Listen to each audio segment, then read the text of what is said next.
Football. It's quite an interesting sport. I mean, I may be a little bit biased because I play it, but I genuinely do think that it's one of the most physically taxing and mentally draining sports that there are to play. I also do think that it's kind of a combination of rugby and chess. You know, it incorporates the mental warfare tactics of chess with the physicality of rugby. I also do think that it's the closest thing we have in our society to a legalized violence of 60 minutes straight. But I'm here all for it, and here's why. So, my parents are immigrants. They grew up in Pakistan, and there, the major sports here in North America, such as football, are kind of abstract and unknown. They grew up playing sports like cricket and soccer and field hockey.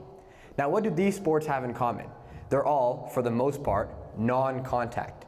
Things like checking and tackling and hitting are generally absent from the strategies involved in playing and ultimately winning the sport.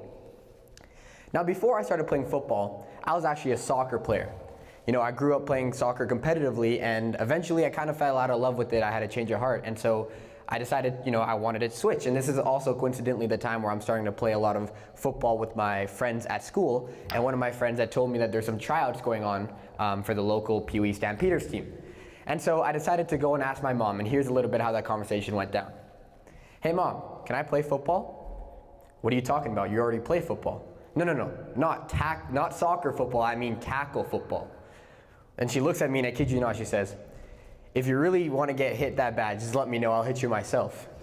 I'll give you a really nice backhand for bringing up such a ridiculous idea in this household. But I mean, yes, I'm just joking, but initially I was met with a no. My parents were super against the fact of me getting hit by, kids who were going to be twice my height and weight. Especially since at that time I was, quite undersized given the other kids at my age as well. And so eventually, my parents, their kind of cultural conservative mindset had transpired into the athletic realm as they naturally feared the worst possible scenarios regarding my physical well-being if I were to enter this sport. I thought it was also quite funny how I would have friends who were born and raised here in Canada, and their parents would be forcing them to play football because in their mind it built grittiness, toughness, and tenacity. And so I thought it was funny how there was, the same sport that was viewed so differently by two distinct individuals. People like my parents who opposed it for its roughness, and individuals like my friends' parents who would actually glorify that same roughness.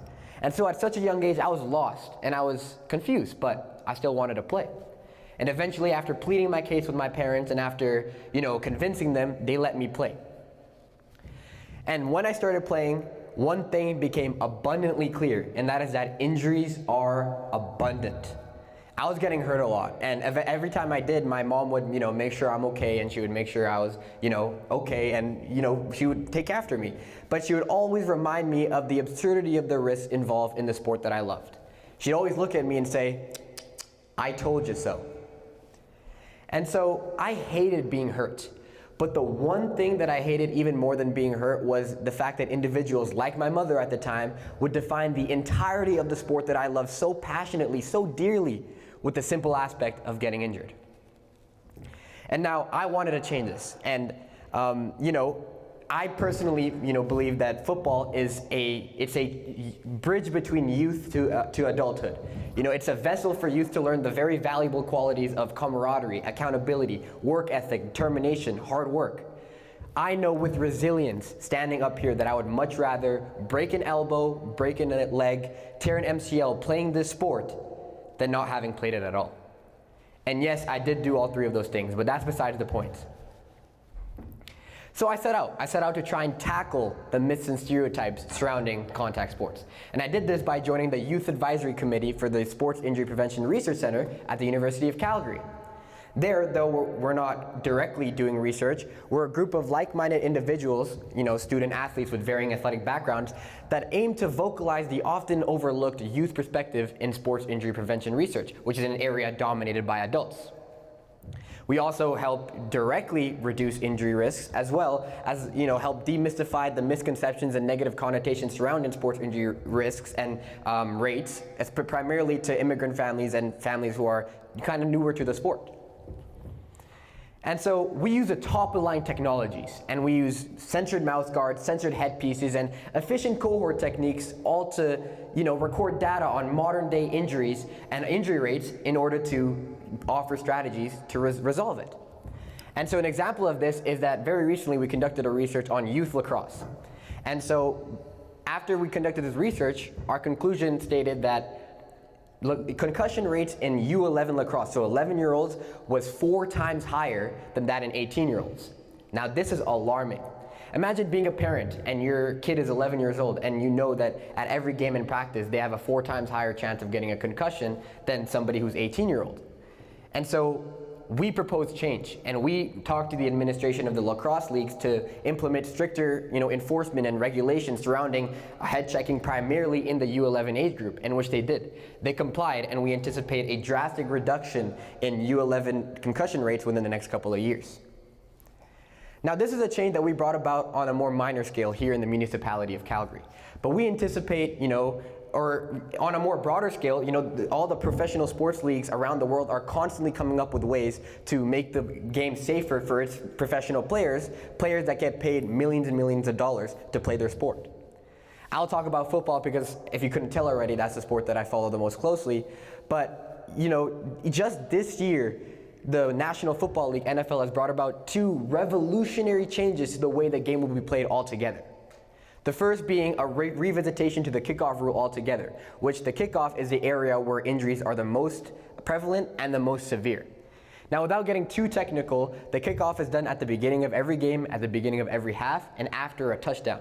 And it's when a team kicks the ball off to the other team across the field, and you can only imagine 11, 250, 300-pound men running at each other at full speed and how hard those collisions are. And so starting next year, it'll only be the kicker and the returner on opposite ends of the field, but the teams themselves will only be 10 yards apart. So the collisions will be done at a much slower speed, meaning that the rates and the risks of the injuries will be much lower, anticipated at least. And another example of this is that guardian caps will be permitted not only during practices, but also in games. So a guardian cap is, I wish I had a picture to show everyone, but it's kind of a marshmallow looking cap that obviously football players wear helmets, but it goes on top of their helmets, and it looks ridiculous and it looks wonky and bulky, but NFL will allow their players to wear those in game starting next year, because at the end of the day, you can have as much physical appearance as you want. The most important thing is your physical well-being. And I know me personally, I will sacrifice my physical appearance for my physical well-being in a heartbeat. And so to conclude, these regulations and rule changes and measures taken are all pulling the strings of what I'm standing here talking and advocating for today. I truly do believe that there is so much more good in these contact sports, but that they are sometimes overshadowed by the bad, and the bad being the injury risks. You know the saying that goes, a few bad fish spoil the pond. Well, I believe that the injury risks and injury rates are the bad fish that spoiled the pond for, contact sports, primarily for families who are new to it and haven't had much exposure. By focusing on the bad and by actively reducing, or by focusing on the good and by actively reducing the bad, we can, create an ecosystem of athletics that is, more sustainable, more enjoyable, and safer for everybody. This is something that I feel passionately about, and I hope to continue as I go forward in my own career as a football player and as I continue to do research at the University of Calgary in sports medicine. I hope that one day there's a lot more South Asian members, individuals who look like me, who will be on football teams without their parents having to worry about their physical well-being at every practice and every game.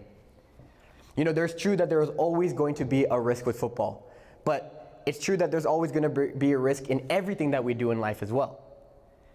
In my opinion, that being said, the biggest risk in life and the biggest risk of all is not taking any risks at all. Thank you everyone for listening to my speech.